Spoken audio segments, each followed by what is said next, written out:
करू आणि आपण देवाच्या वचनाकडे जाऊ. सर्व शक्तिमान जिवंत अनुग्रहकारी देवा, प्रभू तुला धन्यवाद देतो, स्तुती करतो. एक सुंदर समय तू आम्हाला दिला परमेश्वर, त्या शपथवारी तुझ्या पवित्र चरणी येण्यासाठी, बसण्यासाठी, तुझी आराधना करण्यासाठी तू आम्हाला कृपा दिलीस, त्याबद्दल धन्यवाद. माझ्या देवा, किती वेळ आहे हा तो समय परमेश्वरा की आम्ही तुझी वाणी ऐकावी, आणि म्हणून परमेश्वरा तू आमच्याशी बोल. नरवचन आम्हा प्रत्येकासाठी आशीर्वादाचं कारण कर. हो परमेश्वरा, तुझ्या वचनातील गहन गुपित गोष्टी, हो परमेश्वरा तुझ्या वचनातील रहस्य, तुझ्या वचनातील परमेश्वरा ते प्रकाशन तू आम्हाला दे, आणि तू आमच्याशी बोल दे बाबा. जी गरज आहे आम्हाला आमच्या आत्मिक जीवनाला, ती गरज तू पूर्ण कर. आणि प्रभू, मी तुझा दास तुझ्या चरणी येतो. मी घटावं, तू वाढावा, तूच दिसावा, तुला महिमा मिळावी, तुझी इच्छा पूर्ण व्हावी, असं होऊ दे. वचन समजण्यासाठी आम्हा प्रत्येकाला पवित्र आत्म्याने तू कृपा पुरव. हो परमेश्वरा, मानवी बुद्धीने हे समजणं आम्हाला अशक्य आहे दे बाबा, पण तुझ्या पवित्र आत्म्याचं सहाय्य मागतो प्रभू, मला बोलण्यासाठी आणि आम्हा सर्वांना ऐकण्यासाठी देखील तुझ्या आत्म्याची कृपा पुरव. आदर, मान, महिमा, गौरव, सन्मान तुलाच देतो. प्रार्थना प्रभू तुझ्या पवित्र आणि गोड नावाने मागितली, आमेन. यावेळेस आपण देवाच्या वचनाकडे जाऊ. एक वचन आपण काढू, पहिले कोरिन्थियाचा 7वा अध्याय. कोरिन्थियास पहिले पत्र याचा 7वा अध्याय आणि वचन 23 आपण वाचणार आहोत. कोरिन्थियास पहिले पत्र याचा 7वा अध्याय आणि वचन 23 आपण वाचू.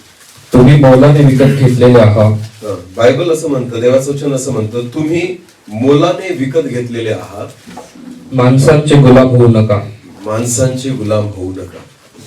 देवाचं वचन इथं असं म्हणतं की तुम्ही मोलाने विकत घेतलेले आहात. येशू ख्रिस्ताने रक्ताने मोल देऊन विकत घेतलंय, म्हणून माणसांचे गुलाम होऊ नका.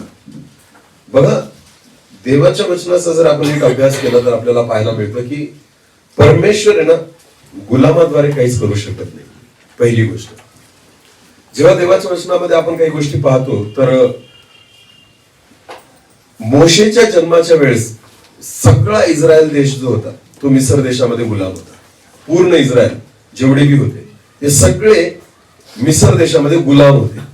पण जेव्हा परमेश्वराने मोशेला निवडलं ना, सगळ्या इस्रायलामध्ये आणि सगळ्या यहुदी लोकांमध्ये केवळ एकटाच मोशे गुलाम नव्हता. लक्षात घ्या, सगळे गुलाम होते. त्याचे आई वडील पण गुलाम होते, त्याच्या भाऊ बहिणी गुलाम होते, इस्रायल लोक. पण एकटा मोशे, तो त्याच परिवारातला आहे. त्याचे सख्खे भाऊ बहीण पण तिथंच आहेत आणि त्याचे आई वडील पण तिथंच राहतात.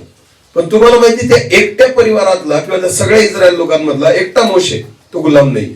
देवाने त्याला गुलाम नाही राहू दिलं. का? कारण देवाला त्याला उपयोगी करायचं होतं. परमेश्वराला त्याला त्याच्या गौरवासाठी कामात आणायचं होतं. आणि म्हणून परमेश्वराला माहिती होतं की हा जर गुलाम स्वतः राहिला ना, हा काहीच करू शकत नाही.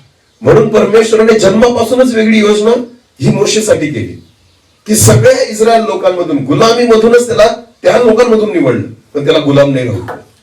एक वचन वाचा, निर्गम याचा 2रा अध्याय आणि वचन 10 आणि 11. निर्गम 2 आणि वचन 10 आणि 11. ते मूल मोठे झाले. बायबल असं म्हणतं की जेव्हा मोशेच्या बाबतीत म्हटलंय ते मूल मोठे झाले, तेव्हा ती त्याला घेऊन फारोच्या मुलीकडे गेली. तेव्हा त्याची बहीण त्याला घेऊन फारोच्या मुलीकडे गेली आणि तो तिचा पुत्र झाला. आणि तो तिचा पुत्र झाला. बायबल असं म्हणतो तो तिचा पुत्र झाला. याचा अर्थ तो तिथून गुलामीतून सुटला. लक्षात घ्या, ज्यावेळेस तो फारोच्या मुलीचा पुत्र झाला, पुढे वाचा, तिने त्याचे नाव मोशे ठेविले, कारण ती म्हणाली, मी त्याला पाण्यातून बाहेर काढिले. मी त्याला पाण्यातून बाहेर काढिले. पुढे, काही दिवसांनी असे झाले की मोशे मोठा झाल्यावर त्याने आपल्या भाऊ बंधांकडे जाऊन त्यांचे काबाड कष्ट पाहिले. त्या प्रसंगी आपल्या भाऊ बंधांपैकी एका इब्रायला कोणी मिस्री मारित असलेला त्याला दिसला. तेव्हा त्याने इकडे तिकडे सभोवार नजर फेकली व कोणी नाही असे पाहून त्या मिस्र्यास ठार करून त्याला वाळून लपविले. बायबल असं म्हणतो मोशे आपल्या भावाला का वाचवू शकला? तुम्हाला माहिती, कारण तो गुलाम नव्हता. लक्षात घ्या, त्यांनी मिस्री व्यक्तीला मारलं आणि इब्री व्यक्तीला वाचवलं. पण तुम्हाला माहिती, ही डेअरिंग किंवा ही हिंमत मोशेमध्ये का होती? कारण तो गुलाम नव्हता. म्हणून परमेश्वर जर तुम्हाला आणि मला जर देव उपयोगी करू इच्छितो तर सगळ्यात महत्वाची गोष्ट, देवाची इच्छा की आपण गुलाम नसावे, माणसाचे गुलाम होऊ नका. दुसरं एक उदाहरण बायबलमध्ये आपल्याला पाहायला मिळतं योसेफाचं. योसेफाला सख्या भावांनी विकलं आणि योसेफ हा मिस्र देशामध्ये गेला. काय म्हणून गेला? गुलाम. मिसर देशात तो गुलाम म्हणून होता. पण बायबल असं म्हणतो तो पोटिफराच्या घरात राहिला. पोटिफराच्या घराला देवाने बरकत दिली, आशीष दिली. कोणामुळे? योसेफामुळे. पण नीट लक्ष द्या, योसेफाच्या हाताला तिथं पण आशीर्वाद होता, तिथं पण बरकत होती. पण देवाने तिथून त्याला उपयोगी नाही केलं योसेफाला, कारण तो तेव्हा काय होता? गुलाम. पण तुम्हाला माहितीये योसेफ त्याच्यानंतर जेलमध्ये गेला, जेलमध्ये शिक्षा भोगली. आणि जेव्हा त्याने फारोच्या स्वप्नाचा अर्थ सांगितला तर फारोने त्याला तिथून बाहेर काढलं, त्याला नवीन वस्त्र दिले. बायबल म्हणतं त्याच्या हातात बोटात काय घातली? अंगठी घातली. ज्या वेळेस फारोने त्याला नवीन वस्त्र दिले आणि बोटात अंगठी घातली ना, तो तिथूनच गुलामीतून मोकळा झाला. आणि जिथून तो गुलामीतून मोकळा झाला तिथं परमेश्वराने इस्रायलसाठी दार उघडले. लक्षात घ्या. मग त्याचे भाऊबंद तिथं आले. तो पोटिफराच्या घरात असताना भाऊबंदांना नाही बोलवलं देवाने. लक्षात घ्या. तर देवाने जेव्हा त्याला गुलामीतून काढलं आणि मग परमेश्वराने योसेफाला त्या ठिकाणी उपयोगी केलं इस्रायल लोकांसाठी. परमेश्वर प्रत्येकासाठी देवाची योजना आहे. पण प्रॉब्लेम हा आहे की बऱ्याचदा आपण, देव आपल्याला निवडतो, आपल्याला विकत घेतो, पण बऱ्याचदा आपण का देवासाठी काही नाही करू शकत? कारण आपण गुलामीत असतो, कोणत्या तरी गुलामीत. बघा हे वचन परत वाचा, 1 कोरिंथ 7:23 परत वाचा. हा, तुम्ही मोलाने विकत घेतलेले आहात. तुम्ही मोलाने विकत घेतलेले आहात. माणसांचे गुलाम होऊ नका. माणसांचे गुलाम होऊ नका. बोला, कोणाचे गुलाम होऊ नका? माणसांचे. आता माणसांचे गुलाम होणं म्हणजे काय बरं? असं नाही की, आता लक्षात घ्या, बऱ्याचदा आपण गुलामीत असतो, आपल्याला सुद्धा कळत नाही. समजते का? एखाद्या मनुष्याच्या आपण गुलामीत आहोत हे आपल्याला कळत नाही. माणसांचं गुलाम म्हणजे काय? मनुष्य प्रत्येक वेळेस अधिकार चालवेल, विकत घेईल, अशातला भाग नाही.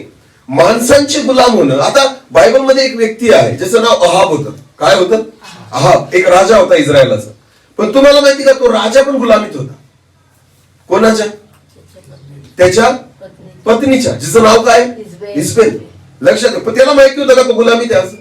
पण बायबल तर सांगतं ना, त्याने स्वतःला विकून टाकलं होतं तिच्याकडे पाप करण्यासाठी. हे बायबल सांगतं आपल्याला.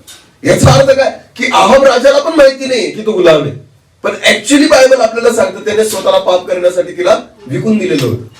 म्हणजे तो तिचा गुलाम होता. मग नेमका कसा गुलाम असेल बरं तो तिचा? बायकोचा गुलाम अहाब कसा झाला? काहीतरी तर तिच्यामध्ये असेल ना, की ज्याच्यामुळे तो आकर्षित होतोय, ज्याच्यामुळे तो स्वतःला सरेंडर करतोय तिच्या समोर. काहीतरी आहे ना इस्बेलीमध्ये. मग ती सुंदरता असू शकते ना, तो तिचा स्वभाव असू शकतो. असतं काही वेळेस. लक्षात घ्या की त्या गोष्टींचा प्रभाव पडतो आणि त्या प्रभावामुळे एखादा व्यक्ती त्या व्यक्तीचा काय होतो? गुलाम होतो. पण कळत नाही. मग काय होतं माहिती का, जे समोरचा व्यक्ती सांगेल तेच मी करेन. मग इस्बेल जे सांगायची ते कोण करायचा? मग ती चांगलं सांगेल तरी आणि वाईट सांगेल तरी. संदेष्टाचा घात करणं इस्बेलीची योजना होती, पण त्याला सपोर्ट करणं अहाबाचं काम होतं. का? कारण तो गुलाम होता. जे ती सांगेल ना ते तो करेल. लक्षात घ्या. मग अहाबाला कुठं माहिती होतं की तो तिचा गुलाम आहे? लक्षात घ्या. बऱ्याचदा आपण पण प्रभूमध्ये येतो ना, आपण अशाच गुलामीमध्ये असतो. आपल्याला कळत नाही, आपण आपले निर्णय घेऊ शकत नाही. आपण, तुम्हाला माहिती का, आपण कोणावर तरी डिपेंड राहतो. आज अनेक लोकांच्या जीवनामध्ये ही परिस्थिती पाहायला मिळते आणि म्हणून परमेश्वर काही नाही करू शकत आपल्या जीवनाद्वारे. देवा, लक्षात घ्या, परमेश्वर आपल्याला ना एकमेकांसोबत, एक वचन वाचू आपण मग पुढे जाऊ. 1 कोरिंथ 12:27 वाचा. 1 कोरिंथ 12:27. तुम्ही ख्रिस्ताचे शरीर असून, आपण सर्वजण ख्रिस्ताचे शरीर असून वैयक्तिकरित्या त्याचे अवयव आहात. वैयक्तिकरित्या त्याचे अवयव आहात. पहिली गोष्ट, आपल्याला आपलं नातं कळलं पाहिजे. नीट लक्ष द्या. आपण फक्त एकाचे गुलाम आहोत. परत एक वचन वाच, रोम 6:22. रोम 6:22. रोम 6:22. परंतु आता तुम्हाला पापापासून मुक्त केल्यावर, तुम्हाला पापापासून मुक्त केल्यावर तुम्ही देवाचे गुलाम झाल्यामुळे, तुम्ही कोणाचे गुलाम झाले? देवाचे. एकच गोष्ट, आपण जर कोणाचे गुलाम आहोत तर आता कोणाचे गुलाम आहोत? देवाचे. आणि बायबल काय म्हणतो? तुम्ही ख्रिस्ताचे शरीर असून. ते वचन परत वाच, 1 कोरिंथ 12:27. 1 कोरिंथ 12:27. तुम्ही ख्रिस्ताचे शरीर असून, तुम्ही ख्रिस्ताचे शरीर असून वैयक्तिकरित्या त्याचे अवयव आहात. अवयव आहात. आता आपण आहे ना गुलाम नाही एकमेकांचे, आपण काय आहोत? अवयव एकमेकांचे. नातं आहे आपल्यामध्ये, नातं प्रेमाचं आहे, पण गुलामी नाही आपल्यामध्ये एकमेकांची. हे आपल्याला कळलं पाहिजे. लक्षात घ्या. एकमेकांच्या नात्यात राहायचंय, एकमेकांच्या प्रेमात राहायचंय, पण एकमेकांच्या गुलामीत नाही. गुलामी आणि नातं हे आपल्याला कळलं पाहिजे. या दोघांमधलं अंतर आपल्याला कळलं पाहिजे.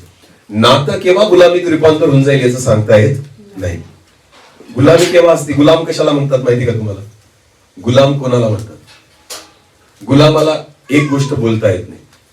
गुलामाला एक शब्द कधीच बोलता येत नाही. तो कोणता शब्द आहे बरं? नाही. कोणता शब्द? गुलाम कधीच नाही म्हणू शकत नाही. हे गुलामाचं वैशिष्ट्य असतं. मालक सांगेल ना त्याला काय म्हणावं लागतं? हो. अर्ध्या रात्री जरी काम लावलं तरी त्याला काय म्हणावं लागतं? त्याला भूक लागलेली, त्याला जेवायचंय, पण मालक म्हणतो हे काम कर, त्याला काय म्हणावं लागेल? त्याला झोप लागलेली, मालक म्हणतो काम कर, त्याला काय म्हणावं लागेल? त्याला स्वतःची इच्छा नाही, त्याला काय म्हणतात? गुलाम.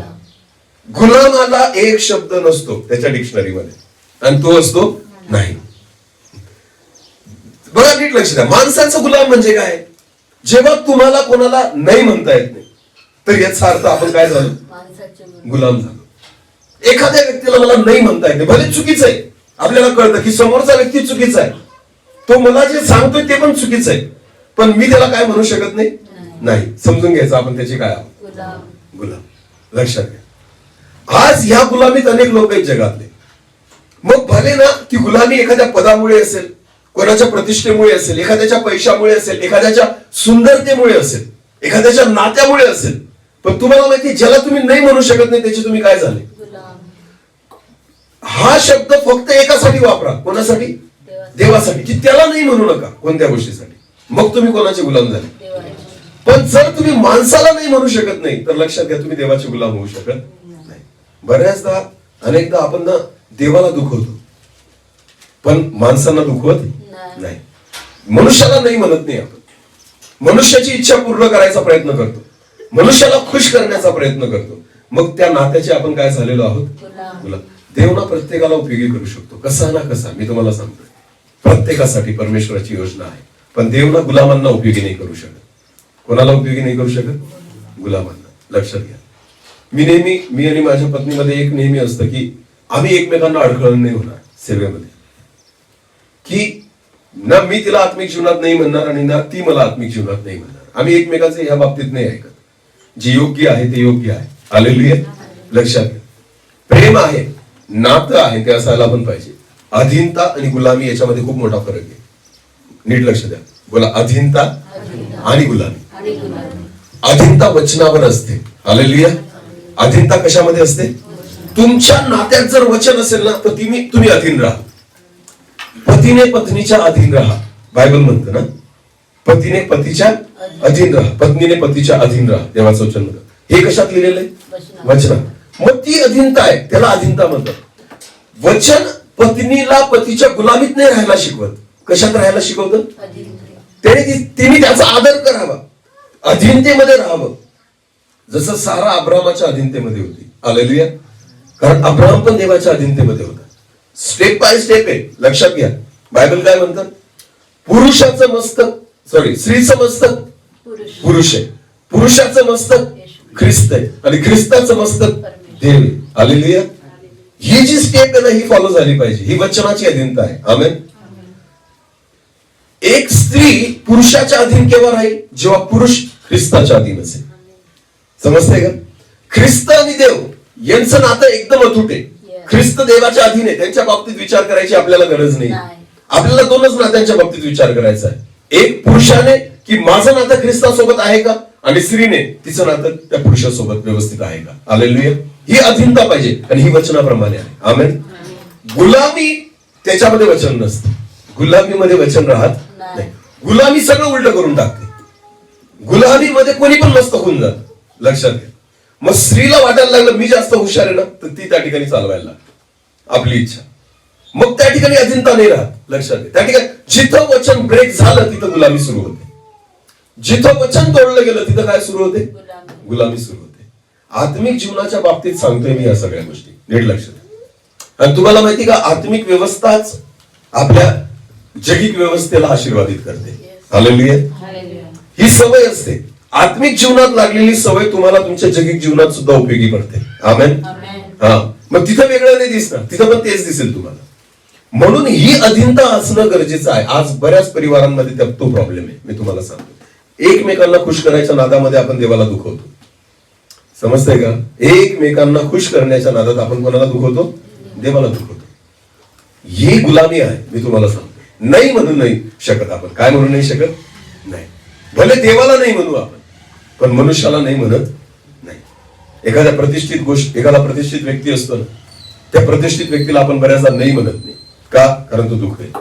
मग भले देव दुखवला तरी चालेल, पण त्याला नाही म्हणता येत नाही, कारण त्याची प्रतिष्ठा असते. मग आपण गुलाम आहोत त्या गोष्टीचे. लक्षात घ्या. आज बऱ्याच लोकांच्या जीवनामध्ये ही परिस्थिती आहे. काहीतरी आहे की ज्याला आपण नाही म्हणू शकत नाही. पैशाची पण गुलामी आहे ना माणसाच्या जीवनात, आहे की नाही? कारण पैशाला आपण नाही म्हणत नाही. पैसा ही प्रायोरिटी असते आपल्या जीवनातली, प्राथमिकता. देव आणि पैसा दोन गोष्टी समोर आल्या तर पहिले आपण प्राथमिकता देऊ पैशाला. आणि लोक काय म्हणतात? पैसा आहे तर देवाची सेवा करू शकतो. नाही, देव आहे तर पैसा राहू शकतो. हे आपल्याला कळलं पाहिजे. लोक बऱ्याचदा आपले लॉजिक लावतात सेवेमध्ये. लोकांना काय वाटतं? पैसा आहे तर मी देवाची काय करू शकतो? चुकीचं आहे. देवाला तुमच्या पैशाची गरजच नाही, देवाला तुमची गरज आहे. हालेलुया. जर तुम्हाला वाटतं की पैशामुळे सेवा होते, तर लक्षात घ्या, तुम्ही पैशाचे गुलाम आहात, देवाचे नाही. हे आपल्याला कळलं पाहिजे. परमेश्वराला आपलं काहीच नकोय. परमेश्वर सगळं देऊ शकतो. हालेलुया. देवाचं एवढंच म्हणणं आहे की माणसाचे गुलाम होऊ नका, कारण ते माझ्या काहीच कामाचे नाही. ही परमेश्वराची इच्छा आहे आपल्या जीवनाच्या बाबतीमध्ये. आज प्रत्येकाने आत्मपरीक्षण करा की काय माझ्या जीवनामध्ये अशी एखादी गोष्ट आहे की ज्याला मी नाही म्हणू शकत नाही, कधीच नाही म्हणू शकत नाही. भले मी देवाला नाही म्हणेल, पण त्या गोष्टीला, त्या व्यक्तीला, त्या बाबतीला, त्या वस्तूला मी कधीच नाही म्हणत नाही. मग तुम्ही गुलाम आहात त्या प्रत्येक गोष्टीचे. लक्षात घ्या. एखाद्या व्यक्तीला वाटतं की मी प्रार्थना करावी रात्री पहाटे, पण तो त्याच्या झोपेला पण नाही म्हणू शकत नाही. मग तो त्याच्या झोपेचा पण काय झाला? गुलाम. एखादा व्यक्तीला देवासाठी सुख सोडत नाही, त्या सुखाला तो नाही म्हणू शकत नाही. मग त्या सुखाचा तो काय झाला? श्रीमंत तरुण प्रभू येशूकडे आला. तो म्हणतो मला सार्वकालिक जीवन वतन मिळावं म्हणून मी काय करावं? येशूने सांगितलं 10 आज्ञा पाळ. तो म्हणतो मी पाळतो. येशू म्हटला पैसा सोड, सगळं गोरगरिबांना वाटून दे, माझ्या मागे. काय त्या पैशाला तो नाही म्हणू शकला? नाही. प्रभूला माहिती होतं हा पैशाचा गुलाम आहे, हा माझा गुलाम होऊ शकत नाही. निघून गेला, नाराज झाला, रडत रडत गेला. बायबलमध्ये लिहिलं, रडत रडत येशूला सोडून दिलं त्याने. म्हणजे विचार करा, त्याला कळतंय की मी जे सोडलंय ना ते पैशापेक्षा महत्वाचं होतं, पण तरी पैसा सोडू शकला नाही. बायबलमध्ये स्पष्ट तो उदास होऊन निघून गेला असं म्हटलेलं आहे. एका भाषांतरात लिहिलेलं तो रडत रडत निघून गेला असं म्हटलेलं आहे. म्हणजे मी येशूला सोडतोय हे मला कळतंय की मी किती मोठं काहीतरी गमावलं, पण तरी मी पैसा सोडणार नाही. माणसाला बऱ्याचदा, कारण तो पैशाचा काय? गुलाम. आज अशी परिस्थिती आहे अनेक लोकांची. आज अनेक देवाचे दास सेवा करतायत, तर तुम्हाला माहिती का ते गुलाम आहेत कोणाचे तरी. ते एका गुलामीमध्ये जगतायत. ते देवाचे गुलाम नाही आहेत. ते कोणाला तरी नाही म्हणू शकत नाही. लक्षात घ्या. एखादा व्यक्ती चुकतोय मंडळीतला, आणि त्या व्यक्तीला जर मी चूक नाही म्हणते ना, तू चुकीचा आहे असं मी म्हणत नाही ना, तर लक्षात घ्या काहीतरी आहे की तू त्या व्यक्तीचा गुलाम आहे, दाबलेला आहे. लक्षात घ्या. कोणी का असे ना मंडळीमध्ये, त्याच्या चुका दिसल्या पाहिजे, दाखवल्या पाहिजे. हे देवाचं काम आहे, देवाच्या दासांचं काम आहे. आमेन. पण बऱ्याचदा प्रभूचे दास, प्रभूचे सेवक सुद्धा गुलामीत राहतात, की ते एखाद्या व्यक्तीचं मन जपण्याचा प्रयत्न करतात की हा खुश राहायला पाहिजे. का? सपोर्ट असतो ना, आधार असतो. आणि म्हणून मग मनुष्य त्याचा पण काय होऊन जातो? गुलाम होऊन जातो. त्याला कळतच नाही की मी गुलाम झालेलो आहे ऑलरेडी त्याचा. लक्षात घ्या. हे बऱ्याचदा आपल्याला कळत नाही. बायबलमध्ये असं पण असतं. अजून मी तुम्हाला सांगतो, देवाच्या दासांचे लोक गुलाम होतात. कोणाचे? देवाच्या दासांचे. कारण त्यांनी माझ्यासाठी प्रार्थना केली, मला आरोग्य मिळालं, झाला हा त्याचा गुलाम. मग त्याला नाही म्हणता येत नाही. तो जे सांगेल हा, तो जसं म्हणेल हा, कारण काहीतरी उपकार झालेले. बायबलमध्ये हनन्या नावाचा व्यक्ती ज्याने पौलासाठी प्रार्थना केली. कोणी? हनन्या. त्याचं नाव काय? हनन्या. पौल जेव्हा आंधळा झाला, त्याला दर्शन झालं, हनन्याला पाठवलं आणि हनन्याने त्याच्यावर हात ठेवून प्रार्थना केली. बायबलमध्ये त्याच्या डोळ्यातून खपल्यासारखं काहीतरी पडलं. हनन्याने भविष्यवाणी केली, त्याला आरोग्य मिळालं आणि पौलाने सेवा सुरू केली. मला सांगा, बायबलमध्ये त्याच्यानंतर हनन्याचा उल्लेख पौलाने कुठे केला? पौलाने हनन्याचा उल्लेख कुठे केला? कुठंच नाही. प्रेषितांच्या कृत्यामध्ये जेवढं लिहिलेलं आहे हनन्या बाबतीत, त्याच्यावर हनन्या कुठंच सापडत नाही. पौलाच्या एकाही पत्रात हनन्या नाही.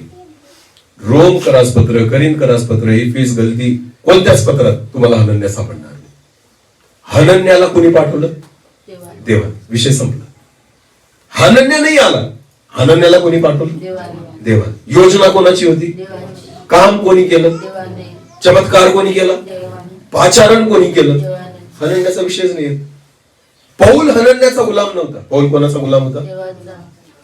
बायबल म्हणतं, वचन वाचा तुम्ही प्रेषितांच्या विरुद्ध. पौल काय म्हणतो की मी ज्या वेळेस मला निवडलं, जेव्हा तो निवडला गेला ना, तो कोणालाच भेटायला गेला नाही. पेत्राला, योहानाला, याकोबाला नाही. तो डायरेक्ट त्याच्या पाचारणाला धरून राहिला. 1 वर्षानंतर तो पेत्राला भेटला. किती वर्षानंतर? 1 वर्षानंतर. त्याला असं नाही वाटलं की पेत्र हा मोठा प्रेषित आहे, पहिले जाऊन त्याला भेटू. नाही, 1 वर्षानंतर तो पेत्राला भेटला. माणसाचा गुलामच नव्हता तो, मनुष्याच्या गुलामीत नव्हता तो, फक्त देवाच्या अधीनतेमध्ये होता, गुलामीमध्ये होता. आज जर आपल्याला वाटतं देव माझ्याद्वारे काहीतरी करावं, परमेश्वराने माझा उपयोग करावा, तर सगळ्यात पहिली गोष्ट बायबल मध्ये तू मोलाने विकत घेतलेला आहेस, येशूच्या रक्ताने. माणसाचा गुलाम होऊ. आज मंडळीने पण मनुष्याचा गुलाम होऊ नये आणि सेवकांनी सुद्धा मंडळीचा गुलाम होऊ नाही.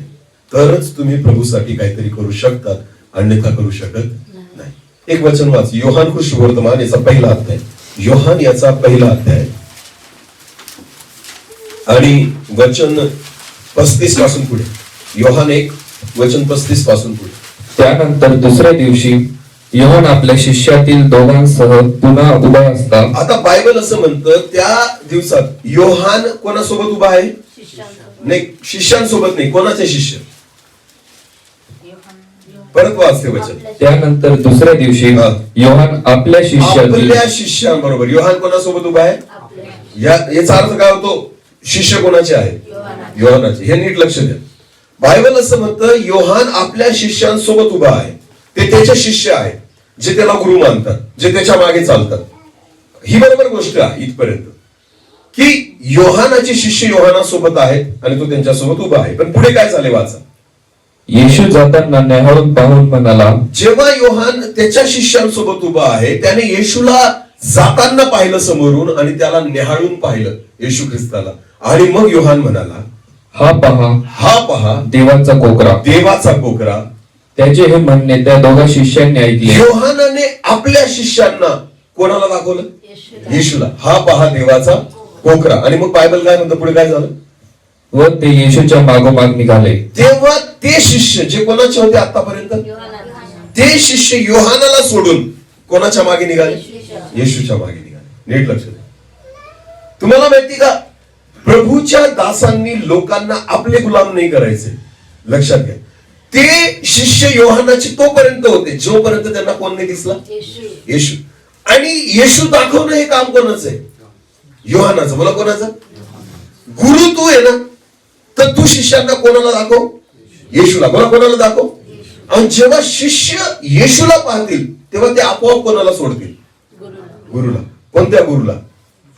योहानाला, म्हणजे जो जगित गुरु आहे त्याला सोडतील आणि कोणाच्या मागे चालतील? येशूच्या. हे प्रत्येक सेवकाचं काम आहे. हालेलुया. की आपल्या मागे चालणारे लोक, आपल्या सोबत चालणारे लोक, भले तुम्हाला ते पास्टर म्हणत असतील, रेव्हरेंड म्हणत असतील, बिशप म्हणत असतील, गुरु म्हणत असतील, काही म्हणत असतील, पण तुम्ही त्याला कोणाला दाखवा? लोकांना. एकदा येशू त्यांना दिसला, ते आपल्याला सोडून कोणाच्या मागे चालले पाहिजे. ही आपली सेवा. नाही तर ते तुमचे गुलाम होऊन राहतील. आज पंजाब राज्याची परिस्थिती अशी आहे, जे तिथं प्रचारक आहेत मोठे मोठे प्रोफेट जे स्वतःला म्हणतात, लोकांच्या घरात त्यांचे मोठे मोठे फोटो लावलेले. ही परिस्थिती पंजाबची आहे. त्यांना प्रभू नाही माहिती, ते त्या फोटो पुढे उभे राहून प्रार्थना करतात. ही त्या लोकांची परिस्थिती. गुलाम आहेत ते त्या सेवकांचे. ते स्वतःच्या बुद्धीने विचार नाही करू शकत. त्यांना वाटतं मी प्रार्थना नाही करणार, हा करेल आणि देव ऐकेल. इतकी माइंडसेट झालेला आहे. खूप सेवा आहे पंजाबमध्ये, खूप सेवा. अनेक लोक आहेत, पण तुम्हाला माहिती सगळे गुलामीत आहेत. सगळे त्या मनुष्याच्या गुलामीमध्ये आहेत. असे काही सेवक आहेत की ज्या सेवकांनी त्यांना गुलाम करून ठेवलेले आहे. ते येशू दाखवतच नाही त्यांना. ते म्हणतात तुम्ही आमच्या सोबत राहा, आमच्याकडे गर्दी करा. त्यांना माहिती ज्या दिवशी आम्ही येशू दाखवला, हे कोणाच्या मागे जाते? आपल्या मागे राहणारच नाही गर्दी. ही गर्दी टिकून राहते कशामुळे माहिती का? कारण ते येशू दाखवत नाही. योहानाचे शिष्य त्याच्यासोबत टिकले असते केव्हापर्यंत? जोपर्यंत तो त्यांना येशू दाखवत नाही. योहानाचा फायदा आहे स्वतःचा, की हे शिष्य माझ्यासोबत राहावे, पण केव्हा राहतील? जेव्हा मी यांना येशू दाखवत नाही. आणि ज्या दिवशी येशू दाखवला, योहानाचा तोटा झाला, पण फायदा कोणाचा झाला? देवाचा. बोला, कोणाचा झाला? तुम्हाला माहिती त्या शिष्यांपैकी एक कोण आहे? 40 वचन वाच. 1:40, योहान 1:40. योहानाचे म्हणणे ऐकून त्याच्या मागे जे दोघे जण गेले, त्यांच्यापैकी एक शिमोन पेत्राचा भाऊ अंद्रिया होता. अंद्रिया सुद्धा पहिले कोणाचा शिष्य होता? योहानाचा. नंतर तो कोणाचा शिष्य झाला? प्रभू येशू ख्रिस्ताचा. लक्षात घ्या, अंद्रिया सुद्धा योहानासोबत होता, पण नंतर तो प्रभू येशूचा शिष्य झाला. का? कारण योहानाने त्याला गुलामीत नाही ठेवलं. योहानाने येशू ख्रिस्ताला दाखवलं, म्हटलं जा याच्या मागे जा, आणि मग तो त्याच्या मागे गेला, आणि मग तो येशू ख्रिस्ताचा शिष्य झाला. गुलाम व्हा, पण प्रभूचे व्हा, देवाचे व्हा, माणसाचे नाही. जो मनुष्याचा गुलाम आहे ना, तो देवासाठी काहीच कामाचा नाही. तो काहीच करू शकत नाही. तो नाही म्हणू शकत ना कोणालाच.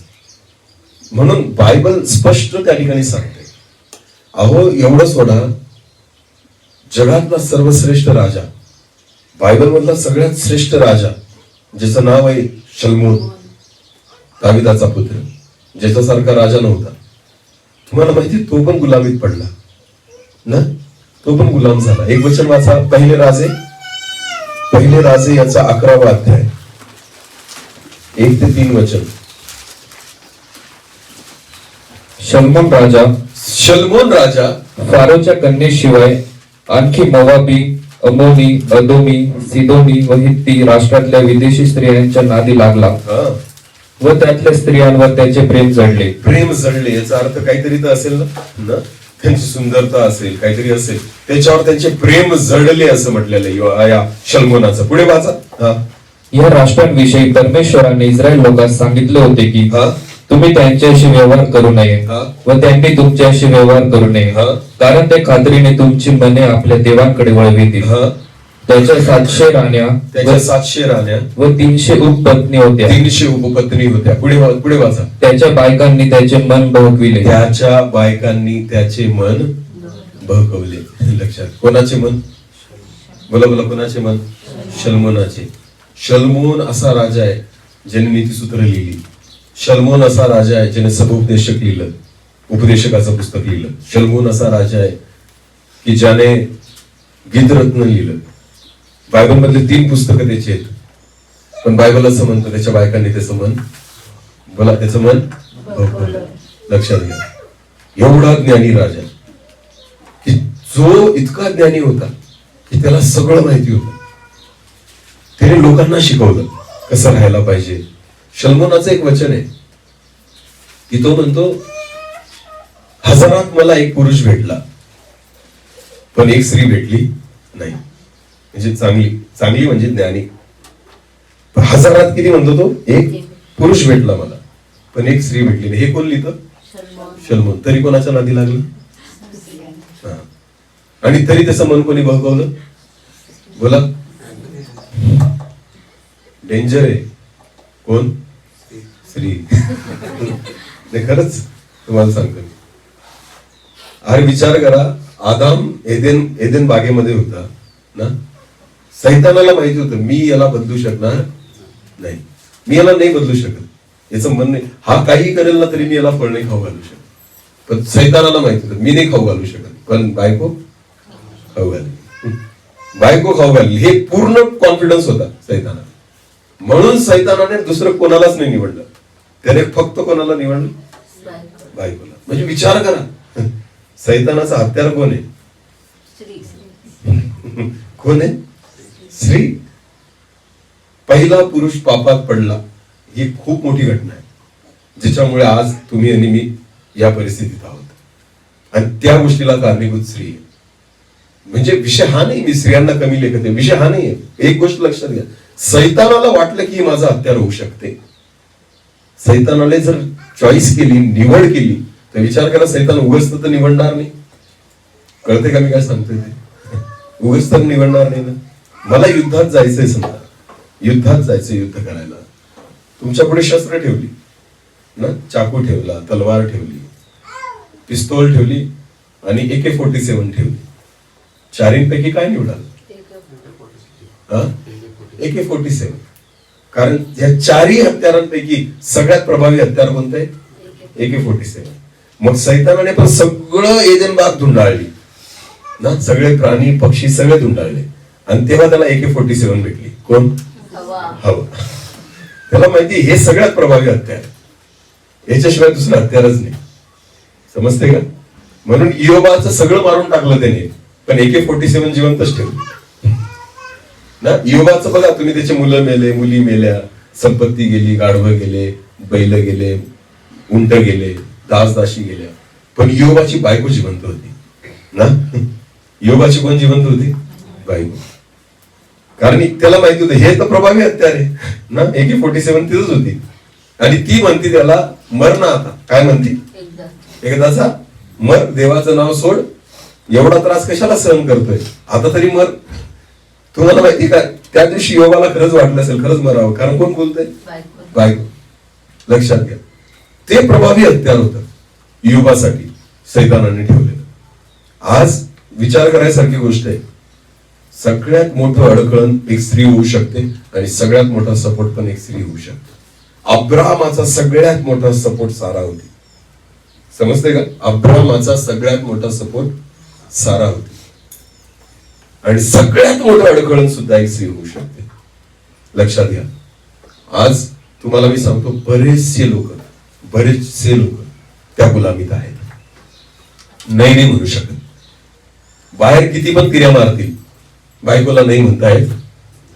अरे बोला ना, बायकोला नाही म्हणतायत. जगावर अधिकार गाजवतील, तुम्हाला माहिती, पण बायकोला नाही म्हणणार नाही. भूत त्यांचं ऐकतील, पण बायको ऐकत. खरं सांगतो मी, अरे अनेक सेवकांना भूत घाबरतात. कोण घाबरतात? पण तुम्ही बायकोला घाबरून दाखवा मला.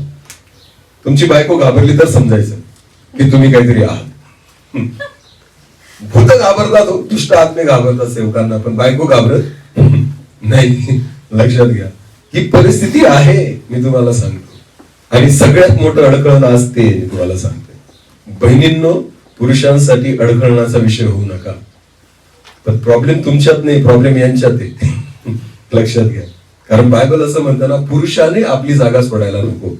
सगळ्यात महत्वाची गोष्ट. आमेन. तुम्ही मस्तक आहात तर ते मस्तक आपल्या ठिकाणावर असलं पाहिजे. आपण जर ख्रिस्ताच्या अधीन असलो ना, आपोआप आपला परिवार आपल्या अधीन राहतो. आमेन. जेव्हा आपण आपली जागा सोडतो त्यावेळेस मग ते पण आपली जागा सोडतात. समजते का? गुलामी, बोला काय? गुलामी ही असते जी फार भयानक असते. आणि म्हणून बायबल म्हणतं त्याच्या बायकांनी त्याला बळकवलं. कोणाला?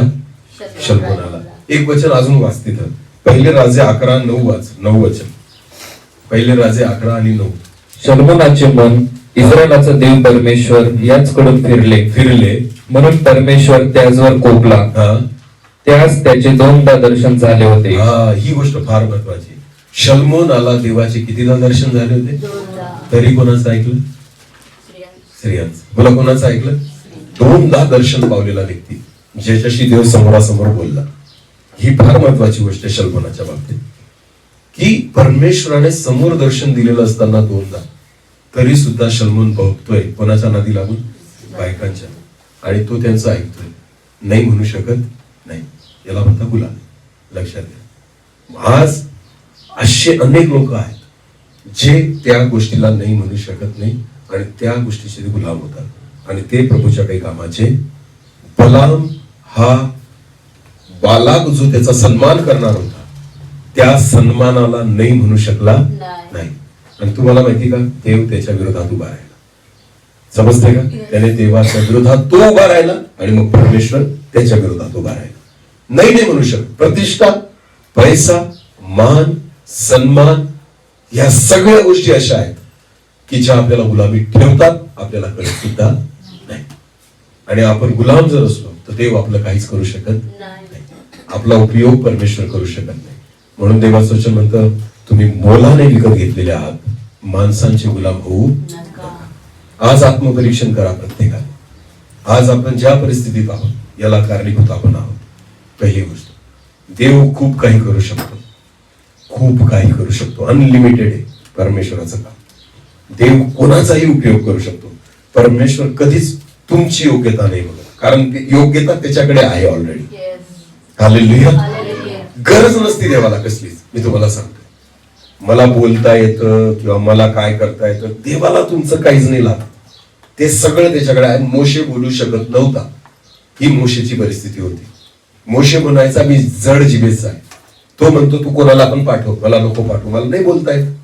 प्रभू बोलतो तुला कोण बोलायला लावतंय, मी आहे तुझ्यासोबत ना, योग्यता मी देईल तुला. मला तुझी योग्यता नकोच आहे ना, तुझी डिग्री पण मला नको आहे. तू काय शिक्षण घेतलं, तुला किती येतं ना, मला त्याच्याशी काही घेणं देणं नाही. मला तू पाहिजे फक्त, बाकी तुला लागणारी योग्यता मी देईन. हालेलुया. म्हणून असा विचारच नाही करायचा कोणी की माझा नाही होऊ शकत, त्याचा करतोय कारण त्याला बोलतोय. काहीच नाही राहत तसं. परमेश्वर कोणाचाही उपयोग करू शकतो. प्रॉब्लेम आहे की आपण कोणत्या तरी गुलामीत अडकलेलो आहोत, आणि जोपर्यंत गुलामीत आहोत देव काही करू शकत नाही. मोकळं व्हा त्याच्यातून. परमेश्वराची इच्छा आहे त्याच्यातून काय व्हा. ज्या दिवशी आपण मोकळं होऊ, देवासाठी उपयोगी होऊ, तोपर्यंत काहीच करता येत नाही. पण प्रभू काय म्हणतो, यरूशलेमेमध्ये येशू ख्रिस्त जात होता. येशूने म्हटलं जा, अशा अशा ठिकाणी जा, तुम्हाला एक गाढवीचं शिंगरू बांधलेलं आढळेल. बोला काय आढळेल. बांधलेलं. त्याला काय करायचं, सोडायचं. बोला काय करायचं, सोडायचं, मोकळं करायचं. आणि म्हणायचं, कोणी विचारलं का सोडतात, प्रभूला याची बांधलेल्याची गरज नाही प्रभूला, त्याला मोकळं करा. देव केव्हा उपयोगी करतो, जेव्हा त्याला काय कराल तुम्ही, मोकळं कराल. प्रभूला याची गरज आहे, मग तो तुम्हाला सोडू देईल असं म्हटलेलं. मग तो तुम्हाला काय करेल, सोडू देईल. ज्या व्यक्तीला देव उपयोगी करतो ना, देवाला ज्याचा उपयोग करायचा आहे, पहिले परमेश्वर त्याला काय करतो, मोकळं करतो. बंधनातून, गुलामीतून, सगळ्या गोष्टीतून देव मोकळं करतो आणि मग त्याला उपयोगी करतो. हालेलुया. आज परमेश्वर आपल्या प्रत्येकाला उपयोगी करेल, फक्त मोकळे व्हा. मला काय व्हा, मोकळे व्हा. गुलामीत राहू नका. लक्ष, अधीनतेत राहा पण गुलामीत नाही. म्हणायचं नाही असं नाही. चुकीचं असेल तर नाही म्हणायला शिका. हालेलुया. चुकीचं आहे तर नाहीच म्हणायचं. पटत नाहीये वचनाप्रमाणे नाही, नाहीच म्हणायचं. मग आता काही असू द्या, काही फरक पडत नाही. लेकरांना नाही म्हणायला शिका, पत्नीने पतीला, पतीने पत्नीला ना, आई बापांना नाही केव्हा म्हणायचं, जेव्हा चुकीचं, जेव्हा मी अडखळतोय देवासाठी नाही म्हणा स्पष्टपणे. मग तुम्ही गुलाम नाहीये. पैसा, प्रतिष्ठा, नोकरी, सगळ्या गोष्टी जर अडखळत होत असेल देवासाठी, नाही म्हणा. जेव्हा आपण नाही म्हणतो ना, देव आपल्या बाजूने उभा राहतो. हालेलुया. दानियल म्हटला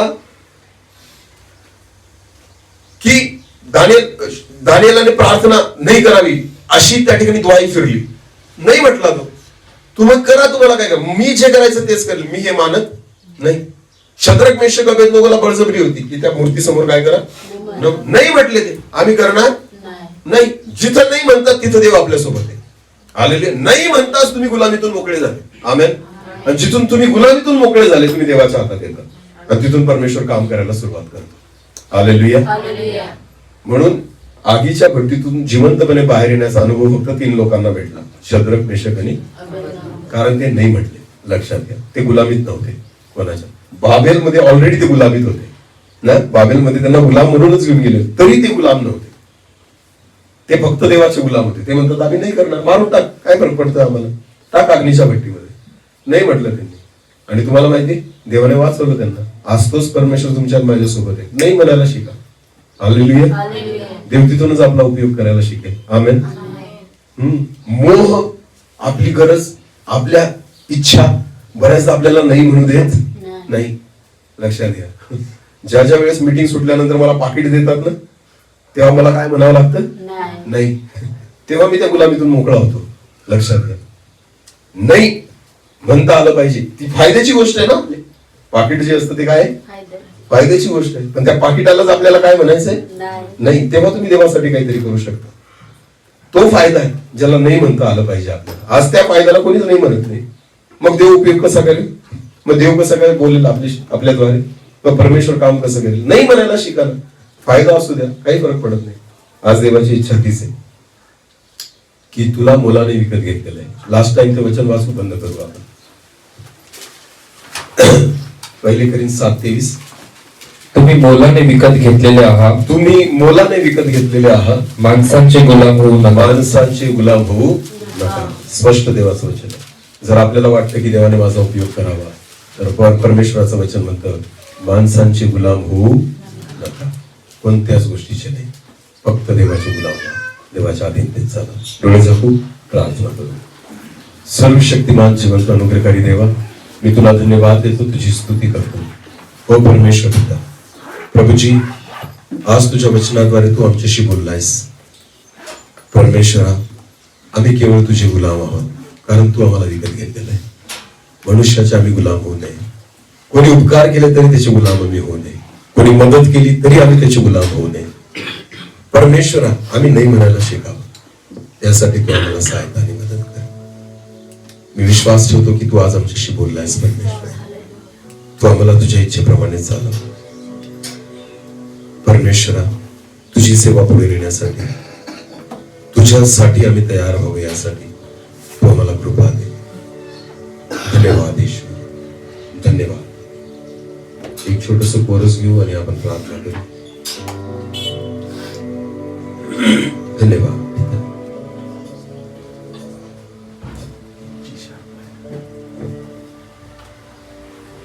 धन्यवाद.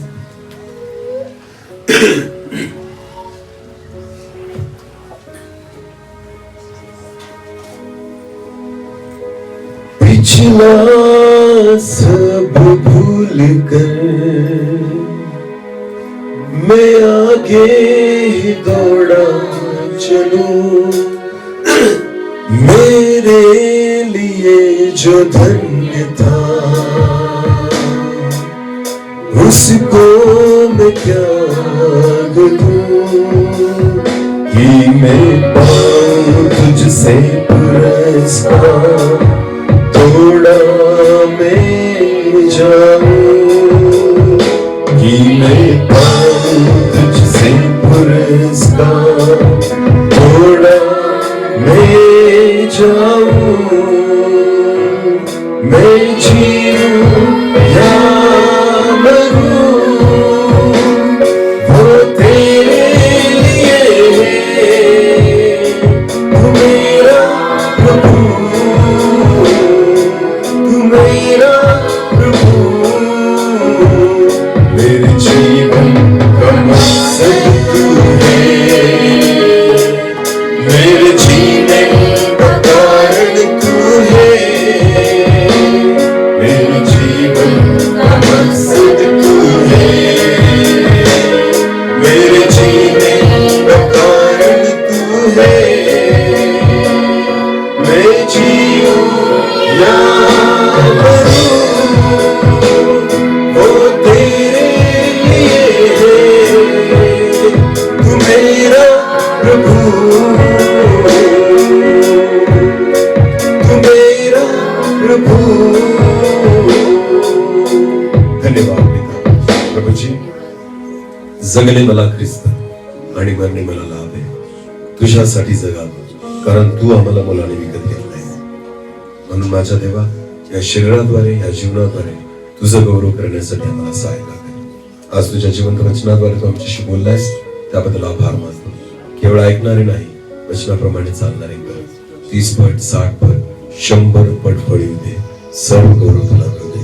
आदर, मान, महिमा, गौरव, सन्मान तुलाच देता. प्रार्थना प्रभू येशू तुझ्या सामर्थ्याने गोड नावाने मागितली.